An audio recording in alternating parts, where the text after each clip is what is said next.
মেসিকে দেখানোর নাম করে দর্শকদের সঙ্গে প্রতারণার অভিযোগ উঠল তৃণমূলের বিরুদ্ধে। গোটা বিশ্বের সামনে আরও একবার রাজ্যের নাক কাটল তৃণমূল। মেসিকে নিয়ে অনুষ্ঠান আয়োজনকে কেন্দ্র করে চরম বিশৃঙ্খলা তৈরি হল কলকাতার যুব ভারতী ক্রীড়াঙ্গনে। হাজার হাজার টাকা খরচ করে টিকিট কেটে শনিবার সল্টলেক স্টেডিয়ামে গিয়ে মেসির টিকিও দেখতে পেলেন না কেউ, কারণ ফুটবল তারকাকে ছিনতাই করে নিয়েছিলেন তৃণমূলের নেতা, মন্ত্রী ও তাদের পরিবারের সদস্যরা। এর জেরেই স্টেডিয়ামের ভিতরে তাণ্ডব শুরু করেন দর্শকরা। আর এই ঘটনাকে ধামাচাপা দিতে অনুষ্ঠানের আয়োজককে বলির পাঁঠা বানানোর যাবতীয় আয়োজন শুরু করে দিয়েছে পুলিশ, যাতে তীব্র ক্ষোভ প্রকাশ করেছেন কেন্দ্রীয় শিক্ষা প্রতিমন্ত্রী সুকান্ত মজুমদার। মেসিকে দেখতে টিকিট বিক্রি শুরু হয়েছিল কয়েক মাস আগে। সব থেকে কম দামি টিকিটের দাম ছিল ৩,৫০০ টাকা। ১০,০০০ থেকে ২০,০০০ টাকার টিকিটও কেটেছিলেন অনেকে। শনিবার সকাল থেকেই যুব ভারতী স্টেডিয়ামে জড়ো হতে শুরু করেন মেসির ভক্তরা। অনুষ্ঠান সূচি অনুসারে মেসির গ্যালারির পাশ থেকে হেঁটে যাওয়ার কথা ছিল পেনাল্টি শুট আউটে অংশগ্রহণ করবেন মেসি।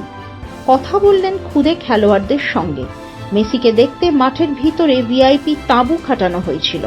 তার নিচে ছিলেন নেতা, মন্ত্রী ও টলিউডের অভিনেতারা। নির্ধারিত সময়ের কিছু পরে স্টেডিয়ামে প্রবেশ করেন মেসি, আর তারপরই তাকে ঘিরে ধরেন অরূপ বিশ্বাস, সুজিত বসুর মতো তৃণমূলের নেতা ও তাদের পরিবারের লোকেরা, যার ফলে গ্যালারি থেকে ক্ষোভ দেখাতে থাকেন দর্শকরা। এমনকি ভিআইপি তাঁবুর জন্য মেসিকে দেখা যাচ্ছে না অভিযোগ জানাতে থাকেন তাঁরা, কিন্তু তাতে কেউ কান দেননি। মেসি যখন মাঠে, তখন তাকে সব সময় ঘিরেছিলেন কয়েকশো মানুষ। মিনিট ১৫ মাঠে থাকার পর বেরিয়ে যান মেসি। তারপরই ক্ষোভের বিস্ফোরণ ঘটে দর্শকদের মধ্যে। জলের বোতল ছুঁড়তে শুরু করেন তারা। কিছুক্ষণ পর তারা নেমে পড়েন মাঠে। এরপর কি হলো দেখুন নিজের চোখেই।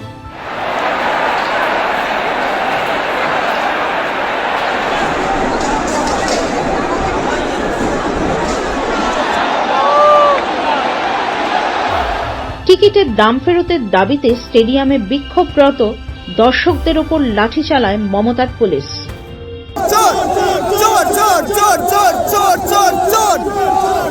গোটা ঘটনায় পশ্চিমবঙ্গ ও কলকাতার নাম যখন সারা বিশ্বে হেট হয়ে গিয়েছে, তখন দায় ঝাড়ার খেলা। মাঠে পৌঁছন রাজ্য পুলিশের ডিজি রাজীব কুমার। এরপর সাংবাদিক বৈঠক করে তিনি বলেন, এই ঘটনায় মামলা দায়ের করে তদন্ত শুরু করেছে পুলিশ। অনুষ্ঠানের প্রধান আয়োজক শতদ্রু দত্তকে আটক করা হয়েছে। আয়োজকদের টিকিটের টাকা ফেরত দিতে বলা হয়েছে। Now the government has already constituted a committee which will look into all the aspects of if there was a mismanagement from the organizer side or anything else. This will be looked into. Second, to the fans, we have already told the organizer. We will persuade him. He is giving in writing to the whom are concerned that the tickets which have been sold, they should be refunded. এই ঘটনায় তৃণমূলের অপদার্থতাকেই দায়ী করেছেন কেন্দ্রীয় শিক্ষা প্রতিমন্ত্রী সুকান্ত মজুমদার। আরও একবার প্রমাণিত হলো যে তৃণমূল কংগ্রেস মানেই হচ্ছে এই ধরনের অসভ্যতা, তৃণমূল কংগ্রেস মানেই হচ্ছে এই ধরনের মৎসন্যায়, এবং সেটাই হচ্ছে যে আমরা দেখলাম যে মেসির মতো একজন আন্তর্জাতিক খ্যাতিসম্পন্ন একজন প্লেয়ার পশ্চিমবঙ্গে আসছেন। এটা তো পশ্চিমবঙ্গের জন্য অত্যন্ত গর্বের বিষয় ছিল, হওয়ার কথা ছিল। কিন্তু যবে থেকে এই প্রোগ্রামটা তৃণমূল কংগ্রেসের তরফ থেকে হাইজ্যাক করা হয়েছে, অরূপ বিশ্বাস হাইজ্যাক করেছে, এদিকে এখানকার বিধায়ক তিনি হাইজ্যাক করেছেন, তো পুরো প্রোগ্রামটা, এবং যারা ঢিল ছুঁড়েছে তারাও, বোতল ছুঁড়েছে তারাও তৃণমূল, সব অরূপ বিশ্বাসের লোক, আমার কাছে যা খবর আছে। এবং শুধু তাই নয়, টিকিট বিক্রি হয়েছে ৫,০০০, ৮,০০০ টাকা করে, এবং সেই টিকিটের কালোবাজারি হয়েছে। পুরোটাই একটা মেস, মানে মেসি অন মেস সেটাই হয়ে গেল। এবং সেটা করলেন হচ্ছে তৃণমূল কংগ্রেসের অসভ্য, অভদ্র, বর্বর যারা নেতানেত্রী এবং তার সাথে যারা আছে তারা। এবং প্রমাণ হলো যে পশ্চিমবঙ্গের পুলিশ এইটুকু প্রফেশনালিজম নেই যে এত ভিড় কিভাবে কন্ট্রোল করতে হয় সেটা পর্যন্ত জানে না।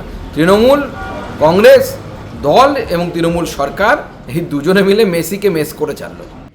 কিন্তু প্রশ্ন উঠছে দর্শকদের অভিযোগ যাদের বিরুদ্ধে সেই তৃণমূলের নেতা মন্ত্রীদের গায়ে হাত দেওয়ার সাহস কি হবে পুলিশের, নাকি আয়োজকদের ঘাড়ে কাঁঠাল ভেঙে এবারও পার পেয়ে যাবে তৃণমূল? ব্যুরো রিপোর্ট, মাধ্যম।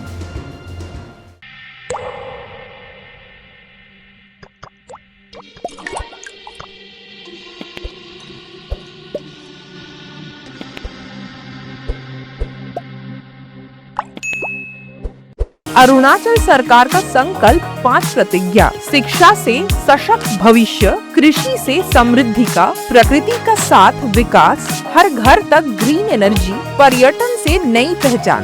इन प्रतिज्ञाओं के माध्यम से हम बनाएंगे ऐसा अरुणाचल सुंदर, स्वच्छ, सुरक्षित, शिक्षित, स्वस्थ और समृद्ध। हमारा वादा विकास भी, विरासत भी।